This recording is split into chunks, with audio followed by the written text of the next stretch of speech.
சங்கீத புஸ்தகம் 53ஆம் சங்கீதம். மகலாத் என்னும் வாத்தியத்தில் வாசிக்கப்படும்படி தாவீதினால் பாடப்பட்டு ராகத் தலைவனுக்கு ஒப்புவிக்கப்பட்ட மஸ்கீல் என்னும் சங்கீதம்.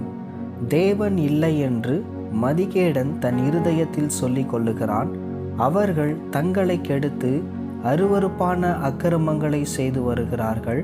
நன்மை செய்கிறவன் ஒருவனும் இல்லை. தேவனை தேடுகிற உணர்வுள்ளவன் உண்டோ என்று பார்க்க தேவன் பரலோகத்திலிருந்து மனுபுத்திரரை கண்ணோக்கினார். அவர்கள் எல்லாரும் வழிவிலகி ஏகமாய் கெட்டுப்போனார்கள். நன்மை செய்கிறவன் இல்லை, ஒருவனாகிலும் இல்லை. அக்கிரமக்காரருக்கு அறிவு இல்லையா? அப்பத்தை பட்சிக்கிறது போல் என் ஜனத்தை பட்சிக்கிறார்களே. அவர்கள் தேவனை தொழுது கொள்ளுகிறதில்லை. உனக்கு விரோதமாய் பாளையமிறங்கினவனுடைய எலும்புகளை தேவன் சிதற பண்ணினபடியால் பயமில்லாத இடத்தில் மிகவும் பயந்தார்கள். தேவன் அவர்களை வெறுத்தபடியினால் நீ அவர்களை வெட்கப்படுத்தினாய். சீயோனிலிருந்து இஸ்ரவேலுக்கு இரட்சிப்பு வருவதாக.